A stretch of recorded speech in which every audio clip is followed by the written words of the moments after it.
Hey there and welcome back to Rimworld.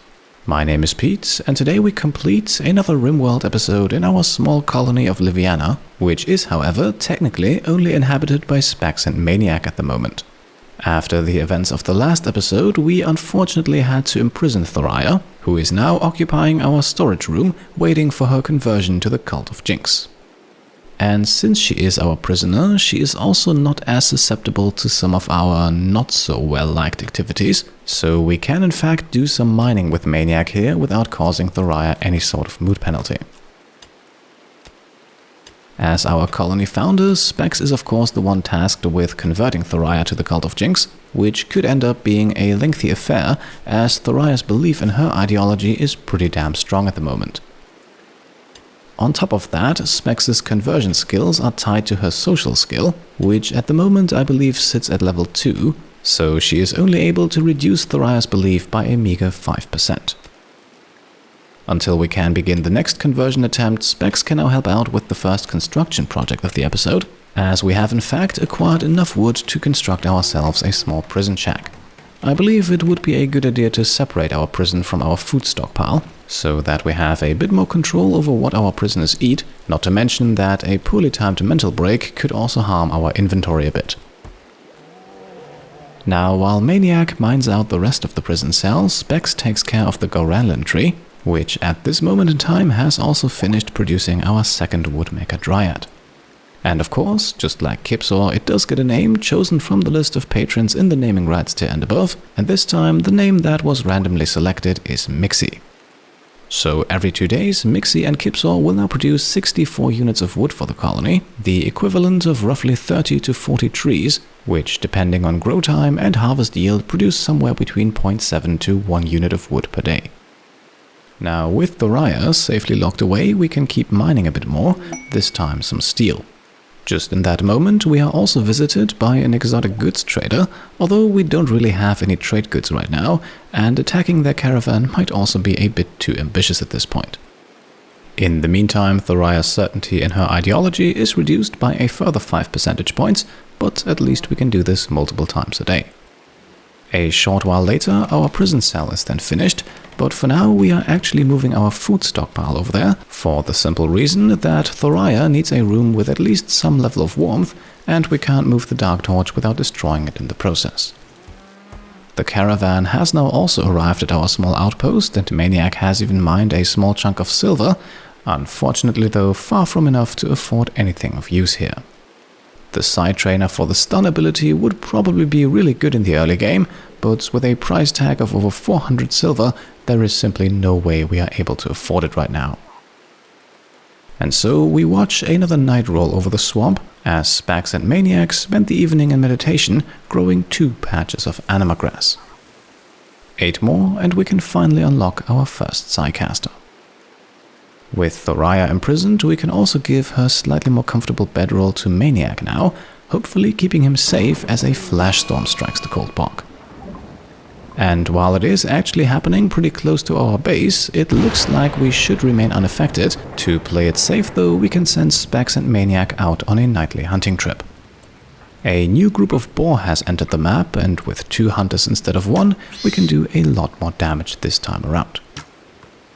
And we are actually targeting different animals with both of them, since every time we shoot we rouse the entire group, so we might as well double the number of targets.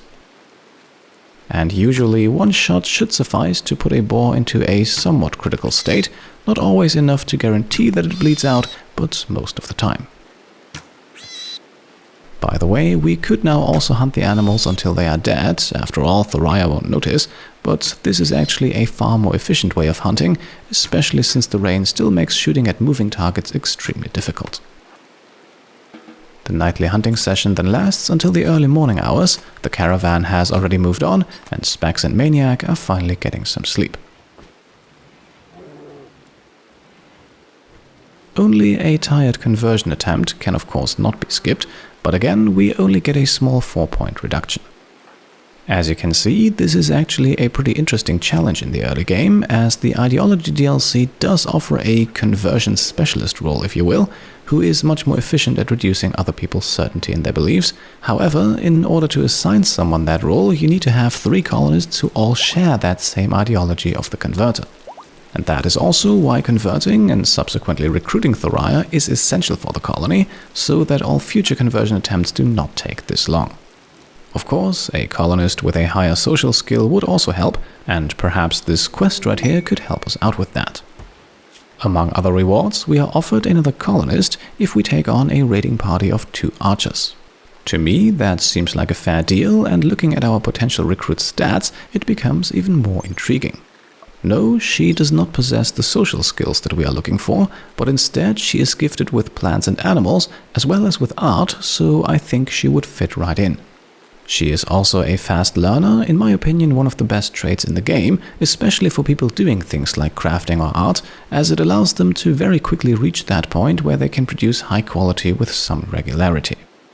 We will of course not be able to satisfy her body modder trait anytime soon, and her health tab is also a little concerning, as she has enough scars to cause a noticeable movement speed decrease. She will also constantly be in a bit of pain, so that is a permanent mood penalty that we need to consider. Her ideology does not really make things better, as she belongs to a belief system that worships the darkness. Down the line, we could probably accommodate that with a schedule that has her asleep during the day and with a small art workshop lit up by a dark torch, but for the time being, with everyone sharing rooms and relying on a bright campfire to cook food, this could become a small problem. Still, I believe that her skill set could be a worthwhile addition to the colony of Livienna and eventually to the Cult of Jingz as well, so we will accept this quest in due time. For now though, a steady stream of dead boar, as well as our colonists' need to catch up on sleep, demand our attention, so we rejoin Specs in the late afternoon, as she takes care of her daily pruning duty while Maniac is already meditating again. As midnight passes by, we are also informed that we have officially made it into winter, so the already freezing temperatures out in the Cold Bog will likely only get worse from here. Case in point, the next morning begins with Thoraya suffering her first frostbite injury, despite a dark torch in her cell. To be honest though, for our recruiting purposes, this actually works in our favor, as our goal for the next few days will be to keep Thoraya's mood as low as possible. Being in pain from frostbite certainly helps in that regard, and this is also why we had her equip some clothing last time, so that she doesn't get the mood bonus from being naked. Because the higher her mood, the more certainty in her ideology she will gain each day, and of course we want to keep that rate as low as possible. Still, we do want to keep her alive, so at this point moving her over to our newly constructed prison and building her a campfire is unavoidable. That also means that we can now move all of our inventory back to the original storage room, where it is nice and cold and all of our fruit items will remain frozen, a benefit that some of you will probably still remember all too well from our Ice Sheet series. After the next conversion attempt, Thoraya's certainty now drops to 80%, so we are making some slow but steady progress. Maniac has also just brought back the corpse of a timber wolf that died as a result of fighting a few boar, and of course we won't say no to free meat and leather. To further reduce Thoraya's mood, by the way, we are now also putting her on a kibble diet, which should cause a nasty -12 mood penalty, and will be the only source of food available to her until she changes her ways. Warmer, but still recovering in the late afternoon, Thoraya is then once again subjected to a conversion talk, and a further 4 percentage points are removed. During the evening's meditation, we then grow anima grass patch number 13, and during the nights we finally have the weather change. The weather controller has expired, the foggy rain is slowly subsiding, and for the first time in quite a while, we actually have clear visibility. Enough at least to see a transport pod crash down in the swamp, and inside a 41-year-old tamer. His skills more than worth the rescue attempt in my opinion, as a tough melee fighter with a proficiency for animals, crafting and research would certainly answer some of our current needs. Problem is, the guy is only wearing pants and bleeding out in just a few hours, so as we administer some first aid here, we are walking a fine line between death from blood loss and death from hypothermia. During the rescue attempt, we also received the Royal Ascent quest, another way to finish the game if we were interested in gaining favor with the Royal Empire, which I don't think we are. Health-wise, we then have good news, as Thoraya has recovered from her frostbite injuries, but unfortunately our crashed refugee is not so lucky. While Specs was able to stabilize him for the transport back to the base, she was not quick enough to do so in time to keep him from freezing to death, which is exactly what happens on the way back. So no new colonist for us just yet, but thankfully we still have that quest waiting for us. Now, jumping ahead a few hours, we are now actually starting to produce more wood than we can use, as even 2 campfires and a dark torch consume much less than our 2 dryads Kipsaw and Mixie are making. So sooner or later, we might use some of that wood to build ourselves a proper base deeper in the forest of the swamp, and if you have any ideas for that, then please let me know, but for now, let us simply stockpile what we can. After another conversion talk that brings Thoraya's certainty down to 68%, we are now having ourselves another ritual, a Big Bang drum party to be precise. Thanks to the still extremely low expectations of our colonists, the event is very likely to result in a positive outcome, even though we only have 1 drum for 2 participants. If it does, we will also discover an ancient complex, which might hold valuable treasure, and there is even a chance of our colonists gaining increased work speed for a short time. So while Specs is banging away, Maniac dances to the rhythm, and a short while later we learn that it was in fact a fun experience for everyone involved. Next to a +8 mood bonus and another ideology development point, we have also discovered the location of an ancient complex, which as you can see is not too far away from our settlement. We also get a corresponding quest that does not reveal much though, as we only learn of possible ancient treasures and of a variety of threats and of unwanted attention. Safe to say, we will not launch an expedition just yet, but this is definitely something that we want to explore sooner or later. In the evening then, we can watch another round of meditation before Specs and Maniac head off to bed, and the next morning begins with an eclipse. Nothing too noteworthy, so we'll just keep going, this time by using some of our wood to construct a new deadfall trap. Made out of wood, the trap will of course not be as deadly as if it was made from steel, but we have the resources pretty much just lying around anyway, so we might as well put them to good use. Maniac has finished mining his steel vein as well though, so for the next few building projects we should have a good variety of materials to choose from.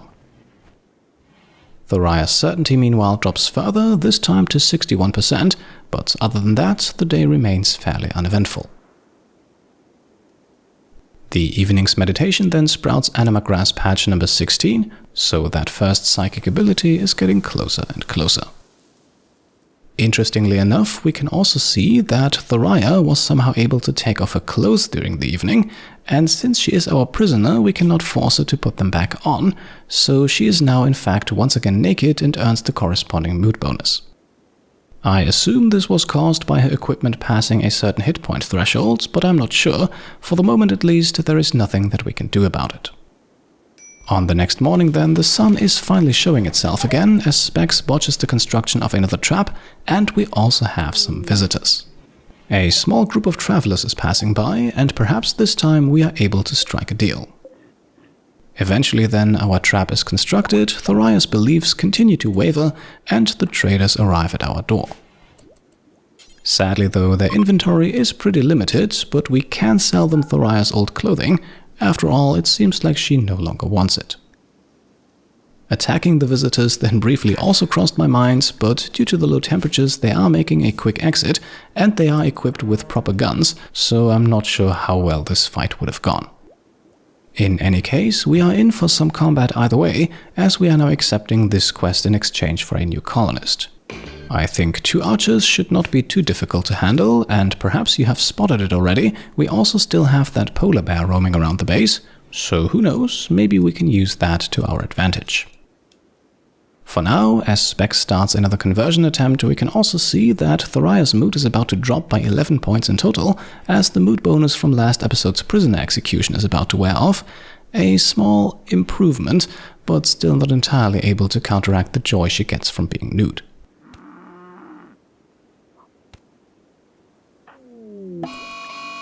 A man-hunting rat then puts our combat skills to the test for the first time this episode, but with Specs able to land a hit with her bow from afar, Maniac can easily kill the animal with his knife.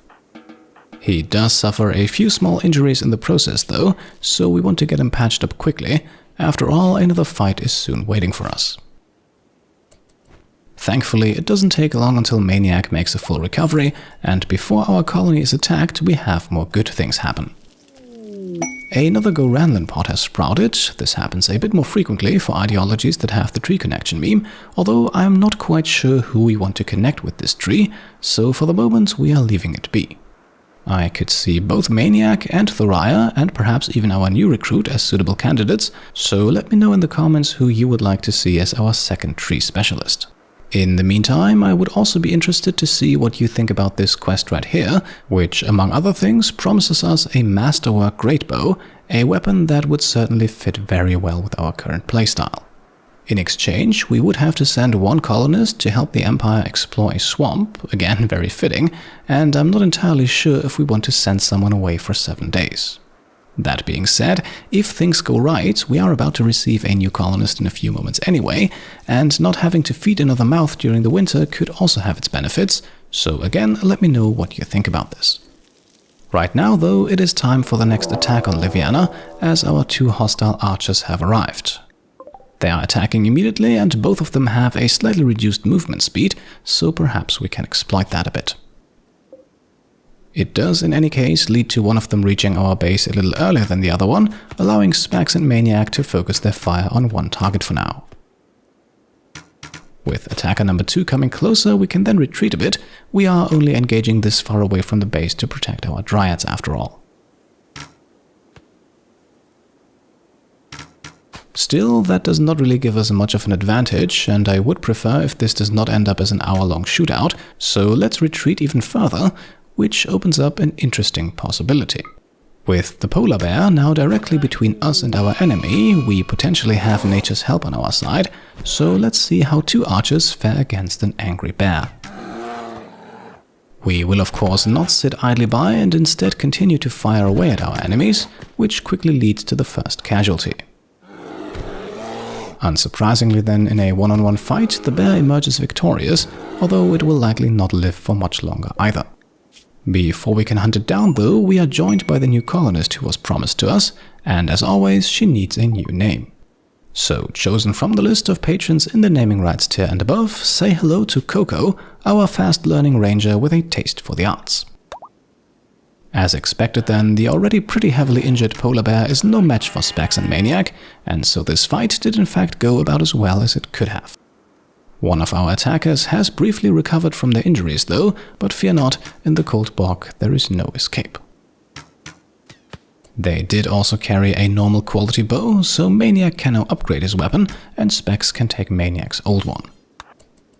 Coko grabs a bow as well, although of much lower quality, and equipment-wise we might want to keep an eye on her, as she is not too well protected. A few hours in the cold should be doable for her, but we definitely don't want to leave her outside for too long, also because she really does not like to be in the light. She does get a small mood bonus because her ideology considers Neolithic weapons like the bow to be noble, but make no mistake about it, we will definitely try to convert her to the Cult of Jingz as soon as we have taken care of Thoraya. Speaking of which, while Maniac butchers the polar bear for a lovely influx of meat and bear skin, Specs reduces Thoraya's certainty to 51%, so we are almost halfway there. In our kitchen, if you will, Coko has also taken over cooking duties from Maniac, as she sports a cooking skill of 4 compared to Maniac's 3. Not a huge improvement by any means, but I like to imagine that every little bit helps. We now jump ahead to the evening's meditation, which Coko cannot participate in, as she is only able to meditate in front of artworks. Instead, she is now working on a wooden war mask for herself, because I think we need at least some form of identifying symbolism, and encountering 3 masked tree worshippers in the middle of a swampy forest is sure to leave a lasting impression. On the next day then, suspicions arise over Coco's cooking skills, or perhaps even over her good intentions, as Specs suffers food poisoning after consuming her breakfast. Other than that though, the day remains fairly uneventful as our colonists are putting in a few extra shifts at the anima tree. Today, Specs and Maniac are set to meditate from the late morning way until the evening so that we can finally get that 20th patch of anima grass and unlock our first psycast. On the way there, however, Maniac also barfs up his afternoon meal, while Coko innocently remains at the research bench, focused on unlocking the secrets of complex clothing.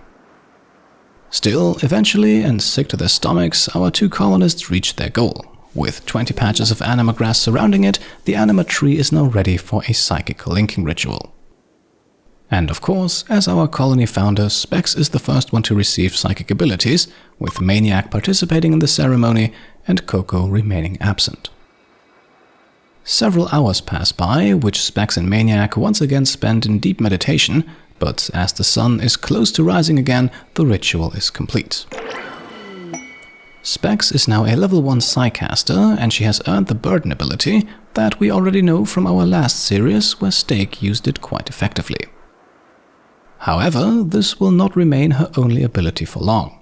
After all, we have been sitting on the Psy Trainer for the Solar Pinhole Psycast for quite some time now, so with psychic abilities finally unlocked, let's have Specs learn that as well now. We can also immediately put the ability to good use, as we now have a way to use our Psycast to create this light for 5 days, and a bit of warmth as well. If the heat emitted from the solar pinhole is enough to keep our colonists warm, then we would technically also no longer need our campfires, which of course would free up a lot of wood.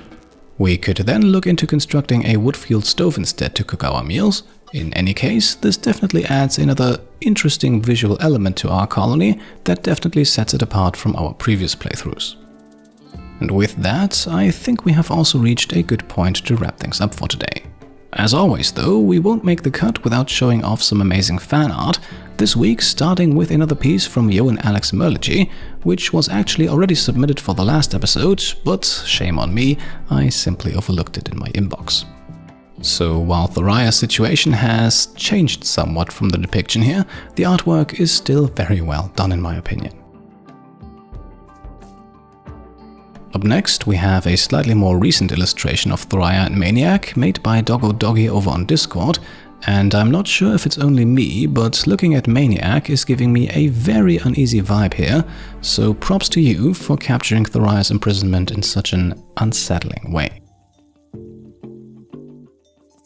Also a scene from the last episode, Quinn Taylor submitted this depiction of our prisoner execution, and I don't think I need to say much more about this one, simply another amazing piece of artwork that gives Specs so much more character than this series alone ever could. And speaking of character, this submission from Special 3DD is definitely not lacking in that department either, showing Specs and one of her dryads, and somehow managing to make our bloodlusty psychopath look cute for a moment. Additionally, the fanfiction series by Daniel Farkas also continues, and we even have a small website up for it now. You can find a link to that on screen as well as down below, and the website itself then has all the work from Daniel in chronological order. Finally, Dr. Rove is also back again, also with a take on the prisoner execution scene, this time in the style of a comic book cover. Needless to say, amazing work as always. So to all of you talented artists out there, thank you so much for your contributions to the series. I am very much looking forward to what else we will see from you in the future. For today though, let's make the cut now. As always, if you enjoyed the episode, then I would be very happy if you could leave a thumbs up, and if you like what I'm doing and want to support me and my channel further, then you can go ahead and subscribe to stay up to date, grab some merch over on shop.petecomplete.com, or check out and maybe even pledge to the Pete Complete Patreon. Thank you all for watching, and I'll see you next time. Cheers.